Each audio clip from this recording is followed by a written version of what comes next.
Thank you so very much. Good afternoon, Mr. Chair, as well as colleagues of the Assembly Education Committee. It's an honor to be here with each and every one of you. I am proud to present SB695 jointly authored by my very good friend and colleague, Senator Hannah-Beth Jackson. This is a measure that represents the next step in the fight to change behavior toward women, but especially young women. Between 1995 and 2013, the highest rate of rape and sexual assault victimizations affected females between the ages of 18 and 24. With the passage of SB 967 in 2014, which established an affirmative consent standard, the first application of the yes means yes in the country, California took proactive steps to aid college-age women in addressing the issue of college assault and violence. However, we cannot be satisfied with the implementation of SB 967. California must continue to lead the nation in educating our young people, both women as well as men, and especially men, about the importance of respect and maintaining healthy peer and dating relationships. Given the statistics regarding the victimization of women between the ages of 18 and 24, high school students are the most vulnerable population, and the importance of educating them early on these issues is paramount to reducing the number of incidences. The first time young women and men are exposed to formal information about developing healthy peer dating relationships and the perils of consequences of sexual harassment and or violence should not be in college. Instead, high school curriculum should include this information and provide secondary teachers as well as administrators with quality information to educate our young adults. SB 695 requires a health education class that is needed for graduation to include information about yes means yes and the affirmative consent standard. It also requires the Instructional Quality Commission to include information on sexual harassment and violence at its next, and let me underscore, at its next revision of the health framework as specified. Mr. Chair, as well as illustrious colleagues, as a father of a daughter, I try to teach my daughter, about the importance of respect and maintaining healthy relationships. But we all know as parents of teenagers especially, there are outside influences on our kids that are well beyond our control. Therefore, it is very important for young people to be exposed to this information in as many venues as possible, especially in schools, so we can empower young men and women, but especially men, young men, to create and develop and sustain healthy relationships between them and their peers. Mr. Chair, as well as colleagues, please join me, as well as Senator Hannah-Beth Jackson and countless supporters, including the California Association Against Sexual Assault, the California State PTA, as well as the California Teachers Association, in advocating to reduce the incidences of sexual harassment and violence through education of our youth. I respectfully ask for an aye vote, and I thank you very much for this indulgence. Thank you. Thank you. If I may just chime in support and thanks to my colleague and the Senate leader, Kevin De León, for really taking the lead on this critically important issue. Last year, as you know, we jointly authored SB 967 that not only requires an affirmative consent, but also requires that our colleges and universities take responsibility to make sure that their campuses are free of this kind of assaultive behavior. It impacts the way young men and young women in particular learn and succeed. We have to do more, though, and be more preemptive. Statistically, the numbers are staggering in the extent to which dating violence exists in this country. In fact, research shows that about 1 in 3 U.S. teens between the ages of 14 to 20 have been victims of dating violence, and about the same number say they have committed relationship violence themselves. Nationwide, 12% of 9 to 12th grade girls have been physically forced to have sexual intercourse when they did not want to. 12%. 1 in 6 women was raped before the age of 25. 42% of female rape victims were first raped before the age of 18. Most of these victims are assaulted by somebody they know, primarily an acquaintance or a fellow student. So the need for this legislation, I think, is uncontrovertible. And yet here we are trying to address this issue in a society where I think we all acknowledge violence has really permeated everything we do. I think it's critically important that our youth, at the earliest possible ages, during their classroom experience, when we teach about health and healthy relationships, we talk about the importance of respect between men and women. We talk about the importance of nonviolence in relationships. And this is a measure that will help us to achieve that and allow us to continue taking the necessary steps to create safer and healthier educational environments for our kids, which will not only help reduce the incidence of sexual assault, but instill in them positive, lifelong values for men and women within our communities. And again, I want to thank Senator De León for his leadership and urge you to support this measure with an aye vote. Thank you, and I believe you have a couple witnesses here today, Senator. Yes, please, if you be so kind enough. Mr. Chair, if they could share a few words as well. Thank you, Mr. Chair. Hi, my name is Avni Parikh, and I am the co-founder of Students for Sexual Respect at New York University, but I have graduated from a high school in Southern California. I'm here today because I'm very happy. I am so proud of California for being a leader in the fight against sexual assault, and that we are acknowledging that there is a problem in our high schools, not just on college campuses.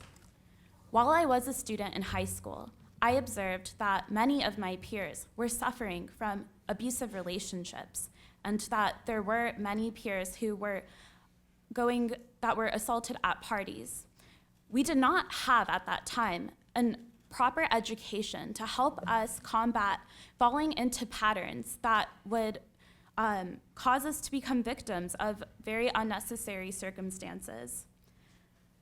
I believe that what we are going to pass with this potential bill will help so many people from suffering in silence, and instead we will create a culture of respect.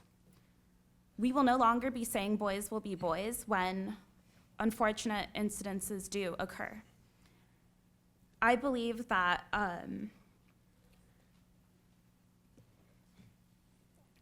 with passing curriculum and ensuring that teachers know exactly what needs to be taught, we will be playing a significant role in helping not only the nation, but other countries even understand that yes means yes. Thank you. My name is Melissa Dittrich. Do I have to press the button?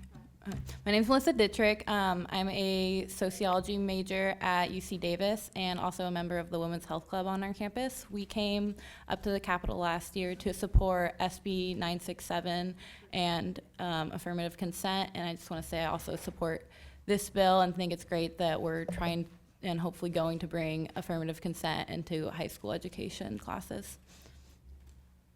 Thank you. Other witnesses in support? You can state your name, your affiliation, and your position on the bill. Good afternoon, Mr. Chair, members of the committee. Ron Rapp, representing the California Federation of Teachers, speaking in support of SB 695. Thank you. Mr. Chair and members, Isabel Garcia on behalf of the California Teachers Association. We're in strong support of age-appropriate prevention education and commend the author for the bill. Good afternoon. Sarah Batches with the Association of California School Administrators, also in strong support. Rebecca Gonzalez, National Association of Social Workers, California Chapter in support. Ismael Contreras with the UC Student Association and a student at UC Berkeley, proudly in support. Thank you. Any opposition on this bill? First, the committee, just let me make a few comments, Senator. As a high school teacher of many years, father of two daughters who are not yet high school age, I just want to thank you for bringing this forward, because college is too late. Should we teach affirmative consent in college? Absolutely, but college is too late. And that's what I really think this bill is about.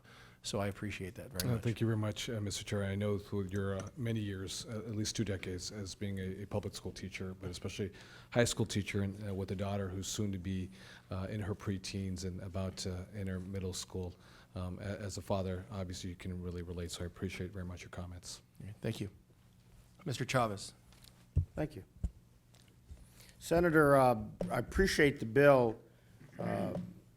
15 years ago, I started a program called the Men's Leadership Forum, which we focused on young men, on how you treat women, focused mainly on athletes. But in looking at this, I'm wondering why you focused on 9 through 12 and didn't go into middle school, because having been involved in education myself, that's when a lot of kids are starting to date at, 7th and 8th grade. So have you thought about expanding it to take it to that level? Mr. Chavez, you make a very good point, and I think that you're absolutely right. I think a long time ago, these types of activities, we sort of kind of focus on high school, and alarmingly, they've reached down into middle school, and some could argue even into elementary school. These types of behaviors, we've sexualized young girls, and obviously society is dramatically different with social media and all the pressures that folks feel. And like you said, I much respect to your leadership, easily over a decade ago in terms of implementing solid values for young men and how to comport themselves in such a manner. That's a thought that we can definitely look into. Obviously we just moved last year, Senator Jackson and myself, the first Yes Means Yes affirmative consent measure, first of its kind in the nation. We decided to go incrementally into high school, but I think we're very open to that, and perhaps we may end up working together if we go into the middle school level. Well, I appreciate that. Maybe next year we can do a joint bill on this, because I really think it needs to go earlier.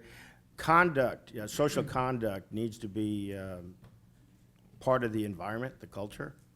And when young women and men start, changing, it's an appropriate time to start bringing it up. So I'd look to expand it, and maybe next year we can move in the middle schools on this. So Absolutely. I'll be supportive of your bill. Okay, thank you so and I'll much. move approval of his bill. Been moved and seconded. Do we have any further committee comment? Mr. Thurman. Thank you, Mr. Chair. I want to thank the Senate President Pro Tem and Senator Jackson for bringing this bill forward. As a new school board member, sadly, we encountered so many situations where young people were harmed, young women were harmed, and communities were just harmed by sexual violence and by violence in general. And in responding to incidents, what I appreciate about your bill is that it's proactive. We're not waiting for more to happen. We're saying let's educate young people about interactions and about affirmative consent. And I am curious if there are going to be partners who can work, who are trained to facilitate these conversations. What we found in one incident were just a lack of civility, really, in cases where students were causing harm to other students without giving any consideration about what would you feel like if this had been done to you. And we ended up bringing in a number of organizations to really help facilitate the conversations, people who had specialized training to help us have the conversations so that there wasn't more harm done by well-intentioned folks trying to lead the conversations, but bringing in, we brought in a group, our local Women Against Rape organization actually has a program geared specifically for talking about violence with young men, and then they do it with young men and young women. And wanted to know if there would be a way to bring in those groups that have the expertise to lead the conversations, and for student groups like the young people that we heard from today. And thank you for your testimony and your advocacy to bring in the youth commissions and the student leadership groups that can help to give perspective about how those curriculums should be shaped and designed to make sure that they have the maximum impact. I share those concerns, and also with the Assemblymember Chavez, and we have discussed this. Part of this is also shifting the culture within the education community, that part of educating our students sadly enough, has to be in interactions with each other. When you think about the role modeling we see in society today, with the video games, with the movies, with the shoot-'em-ups, with the violence that has become such an integral part of our society, there are consequences to that, and we're seeing them in our high school arenas. In fact, for many of us who have been conscious of this kind of sexual behavior or assaultive behavior, I should say, in our high school campuses, the fact that it is becoming more and more prevalent, the statistics that we recited to you, I find actually quite shocking.